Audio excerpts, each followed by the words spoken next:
Hello,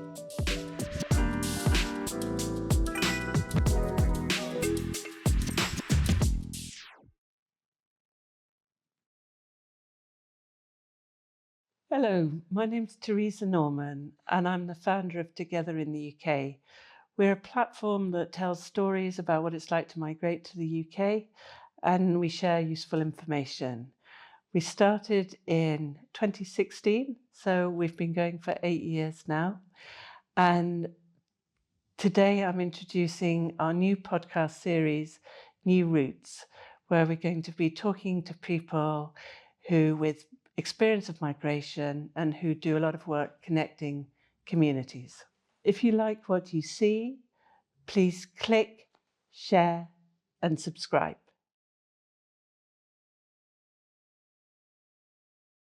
Welcome to the second episode of New Routes, and today I'm joined by Nazek Ramadan, who is the founder of Migrant Voice, which is now in its 15th year, and my co-host 3. So thank you so much for coming, Nazek. And can you just give a bit of a flavour of what it was like growing up in Lebanon? I never thought I would leave Lebanon. And none of my family, now most of us are abroad. Yeah. None of us thought we one day would leave the country. But, you know, there was a time where you couldn't live there anymore. It must have been kind of, you live normal life and then suddenly there's an outbreak of fighting. It must be a very stressful environment to grow up in. We spent, the last few years, we spent a lot in underground shelters. So it became really, most people, when I left, many Lebanese people also left. It just became impossible to live. You can't plan your life. You can't, there's no normal life. Your life is actually, surviving between different fighting episodes and spend a lot of time in underground shelters and waiting for the fighting to stop or waiting for the rest of the world to think of your country and to come and, do something in the war. I left in the middle of the civil war. We had a war lasted probably 16 years. So I actually survived half of it. But after 8 years, it became, clear that if you stay, you're at the mercy of whoever is fighting. There's no life, there's no future. It just wasn't a life, yeah. So you needed to move on, you need to move. At that time, I was married, I got 2 children, including, my son was born. Yeah. And the day he was born, we have to flee the hospital. The hospital was bombed. Doctors and nurses died on that day. So they asked us all to leave. We had to get on a taxi straight from the hospital to the underground shelter. My son spent his first 18 days in underground shelter. He didn't see the light or fresh air.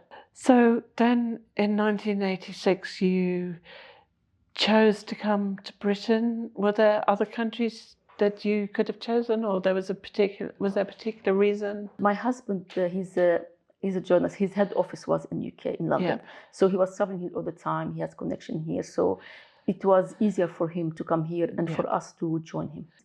But the first couple of years were probably the hardest 2 years because I didn't understand what he was saying. I was still, if you want, thinking about Lebanon more than about the place I'm now in. Yeah. And thinking about where my family, it took me some time to find out where, my sister, one of them is in Sweden, others in Germany, others, just because you have to just leave, you lost connections even inside Lebanon at that time. And people anyone who can get out, you should get out.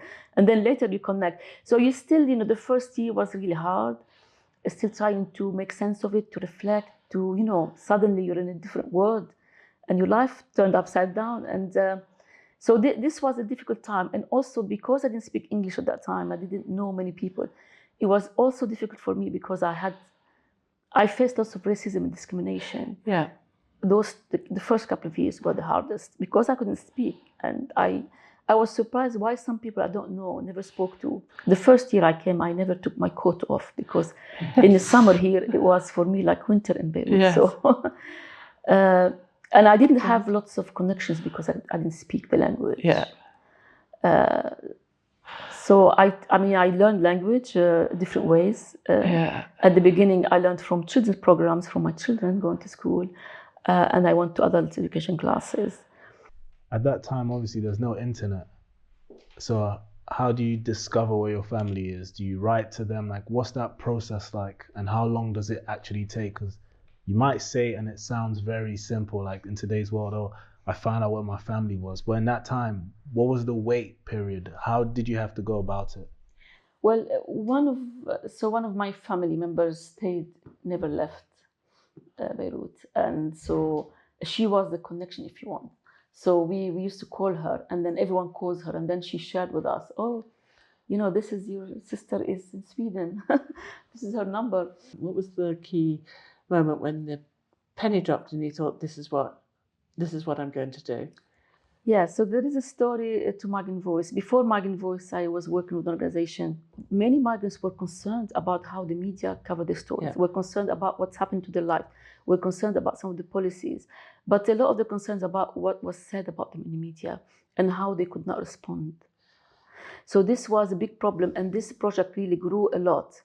And we all became very aware of the media coverage, the impact of the media coverage on people on the street, because you have people who actually say, you know, I went to the post office to send a letter and someone comes insult me and attack me and tell me to go home. And, you know, so we start to hear all these stories of migrants who've been actually insulted by someone, again, like they don't know, they never met.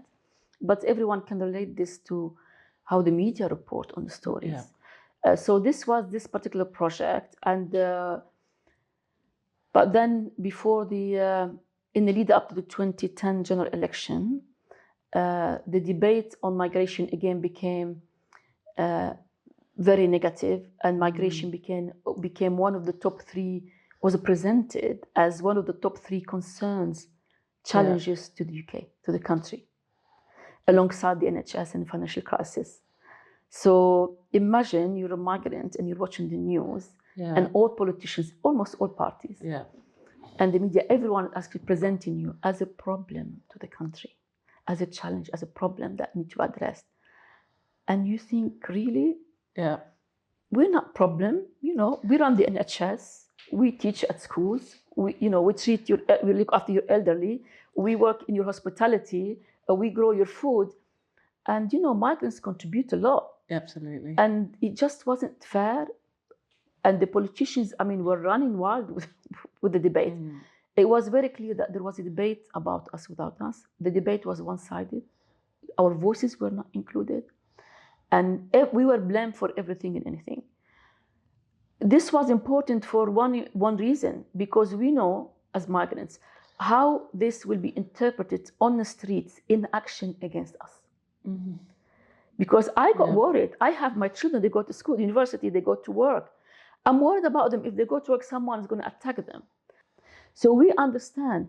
And we just looking, what do we do? What can we do? And at that time, I took to my organization where I was working at that time and said, we need to do something. Yeah. My organization response was, because everyone at that time in the sector met to discuss the strategy. What do we do in the lead up to the general election? In the debate, what do you do with the issue of migration? It's a big issue in the debate. And they decided they want to it's best to keep low profile. So I didn't agree with that. Because I thought, well, those organizations, they're well-meaning and they're amazing, they're all very supportive, but they're making the decision on our behalf. Now, they're not going to be impacted by those attacks on the street. I am, my children will be, but they're not. So I didn't agree with that. And I took it to my organization. And my organization said, but those organizations, they know more than us. It was that word. They know more than us. They know more than us, right. And for me, this was the word, really. This is the first time I say this publicly. And no, they don't know more than us. No, they don't. Experience. We know more. Yes. This is our life. It's our, we are impacted. And and at that time, I resigned. They didn't know why I resigned. I said, no, I'm taking time off to see what I want to do. Everybody was surprised. And at that time, in my mind, it was very clear. You know what? There's a debate about us, or that taking place without us. We need to engage in that debate. And we migrants, we need to decide when to speak, when to keep low profile, when not to keep low profile, when we want to speak, and we want to speak for ourselves. And decide what you want to speak about. We don't want other people to work for us. We don't want other people to represent us, to speak on our behalf. There's nothing wrong with us. We can do it. Yeah. And there's only one way to do it, is to try it. And this is where Migrant Voice idea came from. It was an idea as a movement. It did not start as a charity. Now it's a charity in England and also Scotland. It started as a movement. And I said to people, because I know lots of people are worried, are concerned, and I thought we actually have to do something about us, and it has to come from us. And in no time, I mean, people were running towards Migrant Voice. We had meetings in London, in Birmingham, in Glasgow. All migrants communities were coming to those meetings, engaging, and actually everyone appreciated us trying to set up a movement. Yeah. And we wanted to be called Migrant Voice because it's about us, it's our voice. So we created the first Migrant Voice newspaper. It was election special edition, and we printed tens of thousands of copies. Yeah. We distributed across the country, outside the stations. Wow. But we made sure that every MP, every lord, every minister, many of the media outlets, universities received a copy. Actually, we went to Parliament and put them in pigeonholes to make sure they know our priorities. So you're an award winner, the Migrant and Refugee Person of the Year. That was in 2012. Yes. And you were on, tell me, the Independent Award? Yes, on the list of 100 people making Britain a better place to live in. Yeah. For the work of Migrant Voice, we're both for the work we've done for Migrant Voice. I just need to add that Migrant Voice, maybe the idea is mine, but it's not just me on my own. It took, a group of migrants. We came together, and also non-migrants who came and said, "What can we do to help?" And so it's not just one person. I need to You do need mention that because I can't set the movement on my own. It just I came up with the idea, but I had lots of people coming and working with me and believing in the idea, and this is why Migrant Voice is where it is today. I totally know that nobody achieves anything by themselves. Absolutely. And that but it's still something that you have stuck with the idea for 15 years. Because one thing, it's easy to have an idea and then just walk away. And it's actually sticking with something that makes it happen. That's one of my learning from Together in the UK, that actually you've just got to stick at it and then things will happen. So you've won these awards. You say the biggest achievement is setting up the landscape. Of course, the things in the country go, sometimes they improve, sometimes they go backwards. This year with the riots, it went horribly backwards. Yeah. And it must have been triggering for your community, for you. You've told that story of the terrible things that happened when you first arrived, to be demonized and all those awful things again. Yeah. I mean, Migrant Voice is a small organization, small charity, and we're one of the actors in one of the small fishes in a big sea. But there's still a lot to do. There's still a lot to do. And what happened, the riots and the violence that took place recently, I mean, took us all by surprise. Even somehow we were warning against, that this might happen. Yeah. We're warning politicians all the time. We say, look, words matter. And, politicians need to watch the narrative. Yeah. And, politicians have been blaming us for a long time for lots of things we're not responsible for. And the last government even, went really too far in demonizing migrants and coming up with lots of slogans that we feel this, drip, negative narrative and keep presenting migrants as a problem, as a challenge, as etc. It actually would embolden people who resent migrants or people on the far right, whatever, actually embolden them to take matters into their own hand and to attack people they don't know.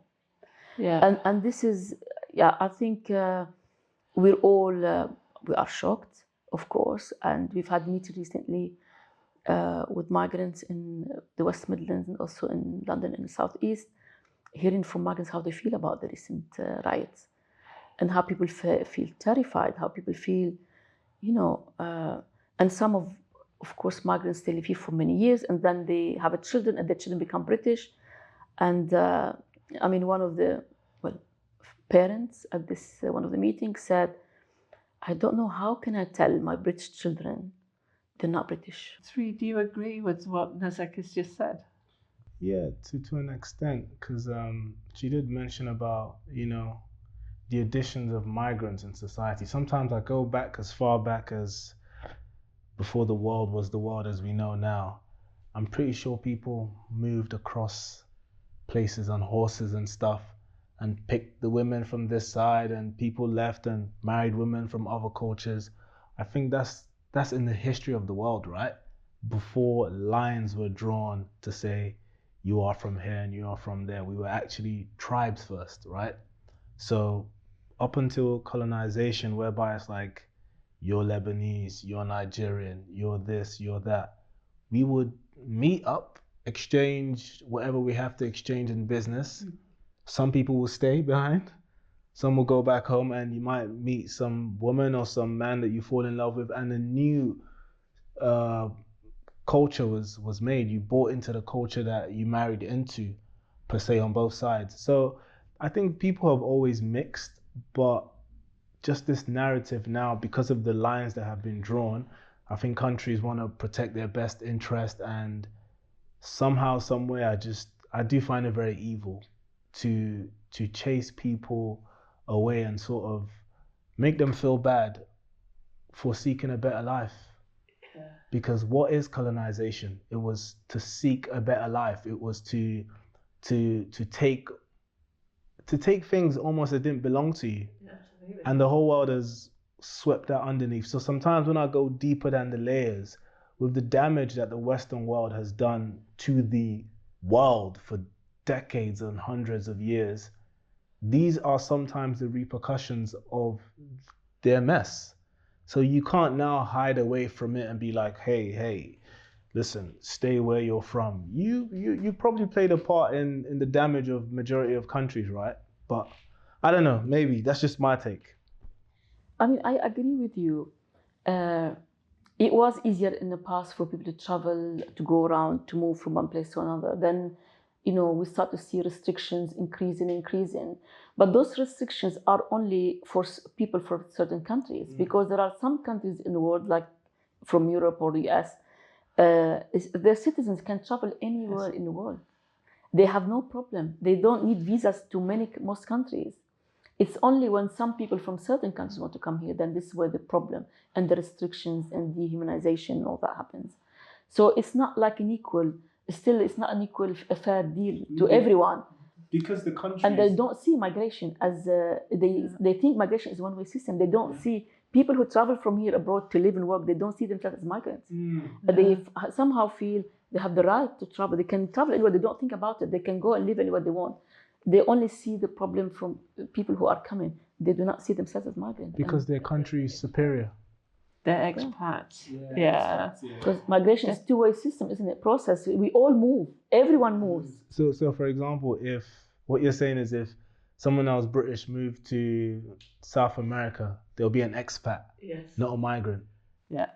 And also on that thing, because obviously it's inbuilt prejudice. I remember seeing an article in The Economist saying, great that the Hong Kongers were coming here. I've got no objection to Hong Kongers coming here. It said because they're chief executives and accountants.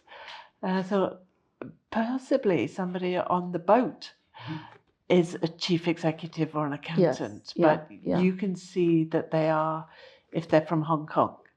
Yes. And it was such unconscious prejudice. Right now, migrants who come and work here, they pay a huge amount of money just for the visa to work here, to be here.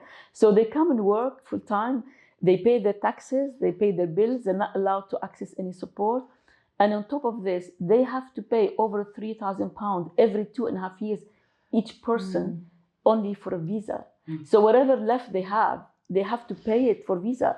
So it's very expensive now for migrants to come live here. It's like we penalize them, or we take away any money. We don't allow them to make savings. We take more money as much as we can. They come and work for us, but we make sure we take more from them. And, they're treated unfairly. But to go to, maybe it's easier if you're a worker, because recently we know migrant voice, lots of nurses, for example, they live in the UK because they're not making any money. They said, look, it's not worth it. we're working hard here, but we're not making money. We're going to other countries where we get better paid. But the way we treat people fleeing,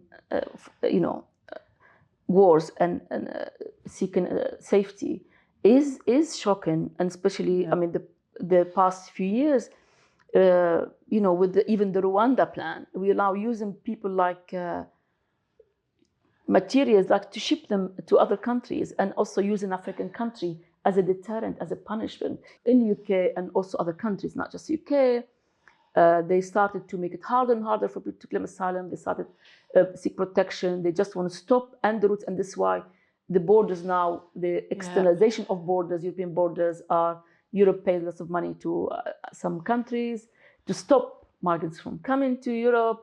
I mean, and lots of countries now thinking of, let's process it in another country, let's send them. I mean, when we hear this, you think, but you're talking about people, human beings.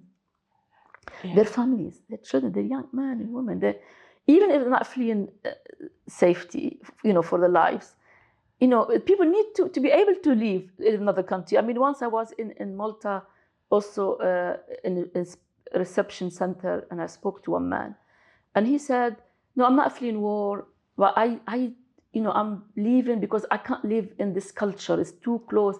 I want to be free. I want to see the world. I want to experience the world. I want to go and live abroad. I mean, this is why he wanted to travel, but there was no other route for him. He's African. No one would give him visa. If you're in the UK, your son could go abroad and volunteer and travel, go, finish school or university, do a year around the world. You can do that. You don't think about it. No. But if you're from Africa, you can't do that. And so the young people have the same ambition, same, I want to live, I want to enjoy life, I want to see the world. And somehow they don't have the right. And we treat them differently. And I'm talking about across Europe, it's not to do the case. And we detain people, we put them in detention, and we deport them forcibly. And the way we speak about them. And you think, why, those policies they don't address the situation. You need to come with practical policies and deal with people as people. They are human beings, they are people. And I don't know how far people can keep coming up with more restrictions. I mean, in the US, children taken away from the parents for a long time, and then the parents may not find the children again. I mean, this has happened today in a so-called first world. Recently, we went to lots of the hotels in London, housing asylum seekers, and we spoke to a lot of them just to hear from them about the situation. When we heard in the news that, everyone's talking, asylum seekers are put in luxury hotels, they're coming here so we can put them in luxury hotels and whatever. And then we want to find out the truth. And the truth is 88 people sleeping in one room, and the whole floor sharing one toilet, and 2 floors sharing one bathroom. And the food is so bad, some people they develop diabetes. We want to tell the truth and give those people vote. So we thought, why are you putting people in hotels? Let them work. Yeah. They can rent and live what they want. So what we ask are really practical human solutions. The visa fees, extortion visa fees, is one of our main campaigns because, as I said earlier, migrants are paying a huge amount of money just to stay and work in UK. And if you're thinking of a family of 4, you are paying over £12,000 or £15,000 every 2.5 years just for your visa and to access health care. Imagine, and if you're on 10-year routes, imagine, how much you pay. You pay almost like, flat, deposit for a flat, or you pay 50, 60, 7,000 pounds just visa fees. And people are deciding, some people haven't been able to see their families for a long time because they can't afford everything they save. They have to pay for visa fees. Some people are deciding on whether to buy, clothes for the children, what to put on the table, what food to put on the table.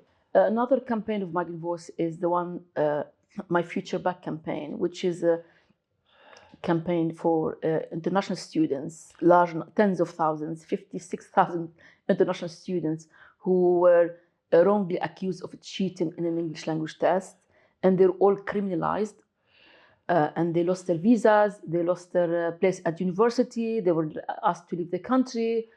This has been a long campaign.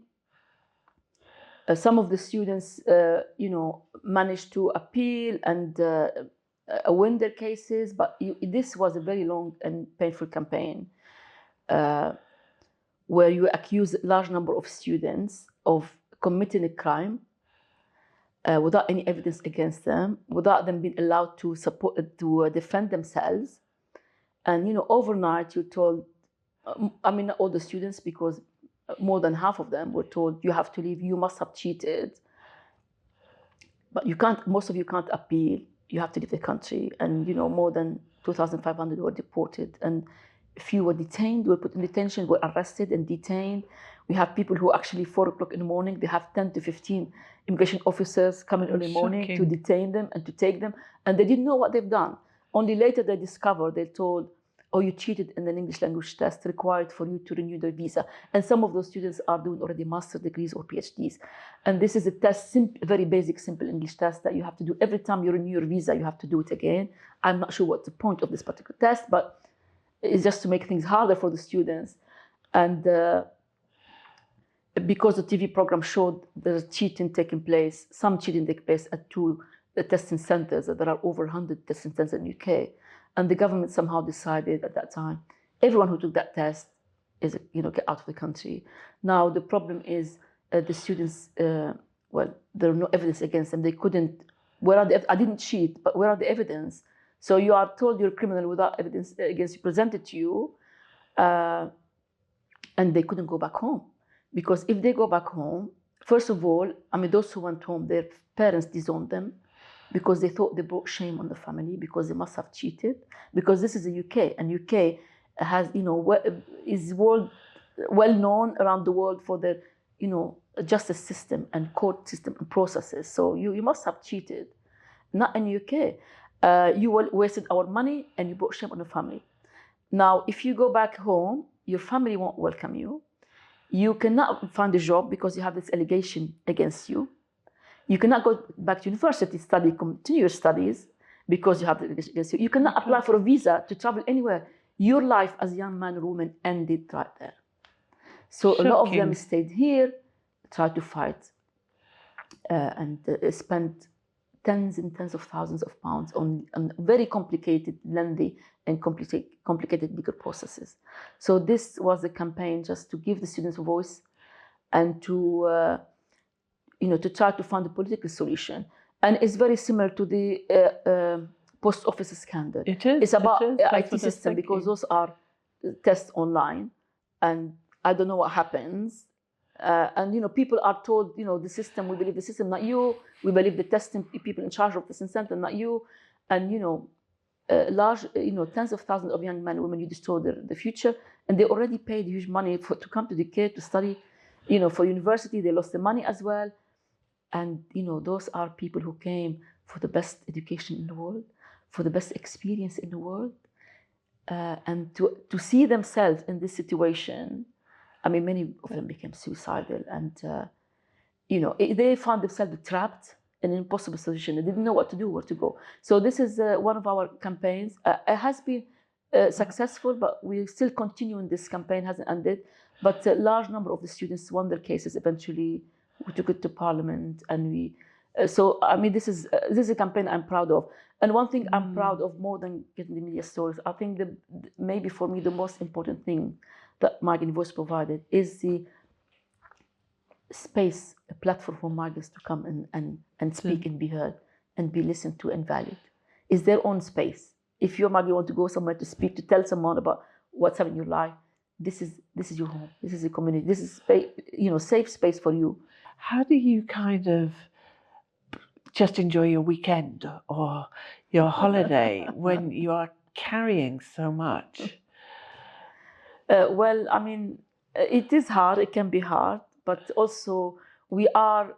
Maybe I've shared with you lots of problems, but we are positive people. We are resilient people. After all, we all moved here for a better life. Yeah.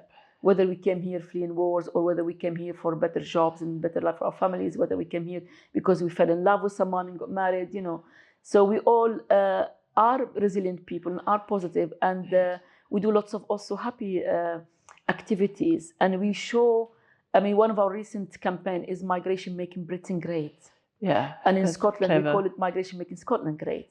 And it's about to get out the positive stories about migrants. This is who we are.